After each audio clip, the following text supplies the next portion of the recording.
کہنے لگے بس حضرت یہ بھی آپ سے نا فیض پائے، یہ آپ کے خلاف ہے۔ اچھا، میں نے کہا آپ کی شکایت؟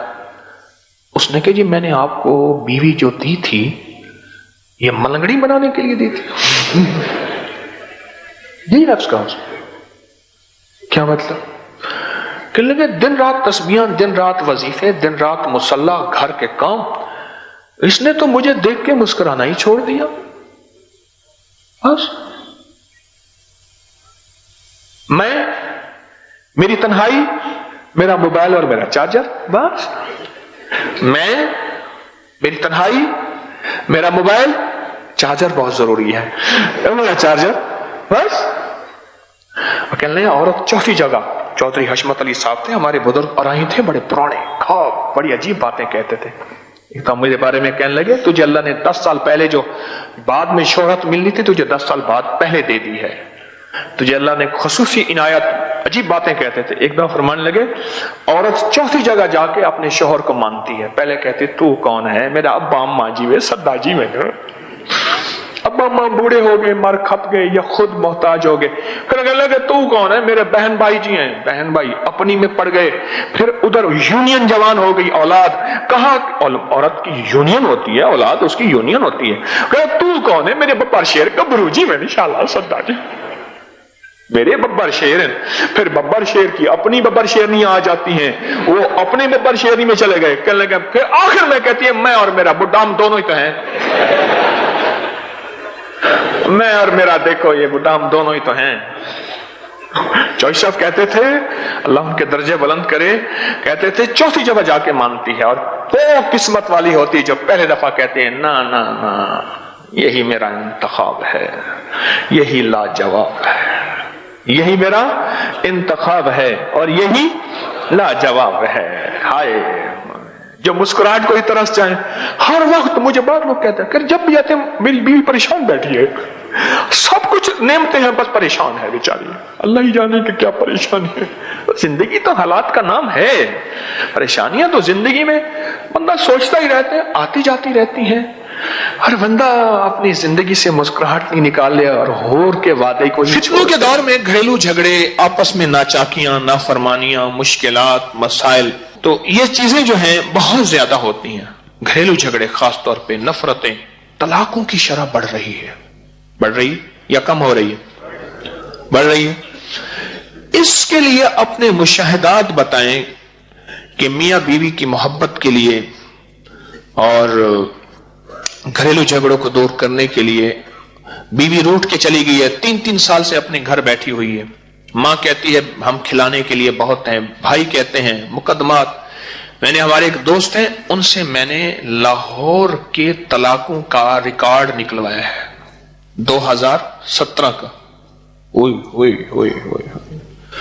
2017 کا میرے پاس ریکارڈ پڑا ہے، طلاقیں کتنی ہوئی، کس یونین کونسل میں، کتنے مقدمے دائر ہوئے، کتنے خلا کے کیس ہوئے۔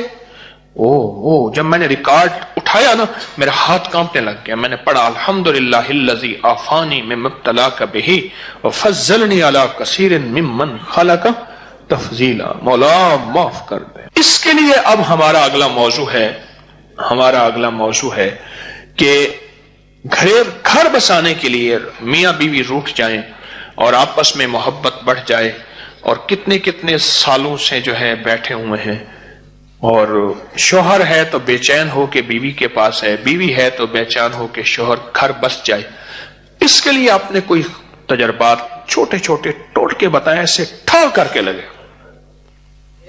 ابھی چند دنوں کا واقعہ ہے، صرف 8 دن ہو گئے، لڑکی اٹھ کر گھر آئی بیٹھی تھی، انہوں نے کہا کہ اس کو لے کے نہیں جا رہا، 1.5 سال ہو گیا تھا بیٹھی ہوئی ہے۔ تو میں نے کہا تو باعث لوگ ملاقات ہوئی، میں جاتا ہوں مریض دیکھنے کے لیے، بات ہوئی تو میں نے بتایا آخری توبہ کی دعا آیا لقد جاء رسول اللہ، انہوں نے کہا کہ اس کو مسلسل پڑھنا، اور اس لڑکی نے پاگل ہو کر پڑھا اس کو، اور الحمدللہ 3 دن پہلے اس کا شوہر آ کر خود اس سے معافی مانگ کر اس کو اپنے ساتھ گھر لے گئے۔ پرسوں اس سے فون سے بات ہوئی، ان کے ڈاکٹر صاحب اب میں کیا اس کو پڑھتی رہوں؟ میں نے کہا آپ اس کو مسلسل اپنے، کہتے ہیں 1.5 سال سے آپس میں جھگڑا تھا, بیوی بیٹھی ہوئی تھی, شوہر لجاتا نہیں تھا, تو میں نے انہیں سورۃ توبہ کی آخری 2 آیات لقد جاءکم رسول یہ کہا کہ پاگل ہو کے پڑھیں. اس خاتون نے دن رات اس کو پاگل ہو کے پڑھا اور شوہر آ کے لے گیا اور بہت محبت احترام سے, اور ان کا گھر بس گیا. آپ کو حکم اس کو بتایا کہ اس کو پڑھنا اس طرح سے ہے کہ وہ یہ نہ سمجھے کہ یہ ہم پر کوئی جادو کر رہی ہے. وہ کہتے ہیں پڑھنا اس طرح ہے کہ جس میں زبان نہ ہلے, وہ یہ نہ سمجھے کہ ہم پہ جادو کر رہی ہے. گھر جانے کے بعد جی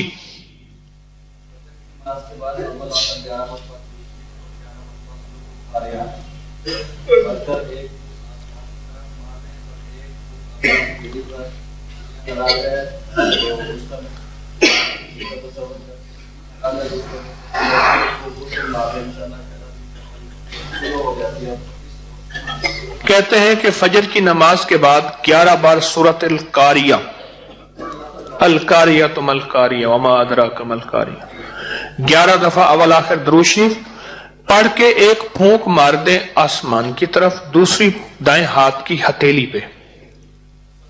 تصور کس کا؟ بیوی ہے تو شوہر, شوہر ہے تو بیوی. یہ فجر کے بعد کرنا ہے عمل. ٹھیک, کہنے 11 دن صرف کرنا ہے, پکی محبت ہو جائے گی, آپس میں کبھی جھگڑا نہیں ہوگا, ایسے جدائی نہیں ہوگی, نفرت نہیں ہوگی. اچھا اس کا ایک عمل اور بتاتا ہوں, 13 دفعہ کا ہے وہ صرف. میں گیا ڈیرہ اسماعیل خان, بڑی پرانی بات ہے, میں وہاں گیا, سخت سردی تھی, بارش ہو رہی تھی. خلیفہ غلام رسول صاحب تھے, ماڑے میں حضرت لاہوری رحمۃ اللہ علیہ کے خلیفہ تھے, ان کی زیارت ہوئی. وہاں سے آگے آئے تو ایک صاحب ملے, کہنے لگے کہ جو ہے وہ مدرسہ نامکمل پڑھا ہے, یہاں ایک پٹھان ہے بہت مالدار ہے, کئی دفعہ اس سے کہا ہے, تو وہ دیکھتا ہے کبھی وہ چندہ نہیں دیتا, کسی کو چائے تک نہیں پوچھتا. تو میں نے کہا پٹھان تو سخی ہوتے ہیں, مہمان نواز ہوتے ہیں, پختون تو. اچھا میں نے کہا تم ایسا کرو, فجر کے بعد 13 بار سورۃ القاریہ پڑھو. آپ کا 11 بار کا تجربہ ہے. میں نے کہا 13 دفعہ سورۃ القاریہ پڑھے اور 13 دن پڑھے, 21 دن پڑھے, 41 دن, معمول بنا لیں. انہوں نے کچھ عرصہ, کچھ ہفتے پڑھا. ایک دفعہ پٹھان آیا, کہہ رہا یار مولوی صاحب تم یہ مدرسہ بناتا نہیں ہے. انہوں نے کہا یار بنائے گا تو پیسے آئے گا, تو ہم لگائے گا نا, تم کتنے بتاؤ, بس ہم لگائے گا. انہوں نے کہا پہلے بھی ایسے باتیں کر کے جاتا ہے.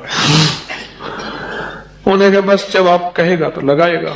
کہنے لگا اس میں کتنی ٹرالی مٹی ڈلے گا, یہ ڈلے گا. اچھا ہو جائے گا. کہنے لگا تھوڑی دیر ہوئی, ٹرالی والے آ گئے, مٹی ڈالنا شروع ہو گئے, یہ کام ہو گیا. پٹھان آتا تھا بس چون ڈبی سے نسوار رکھتا تھا اور پیسے دے کے چلا جاتا تھا.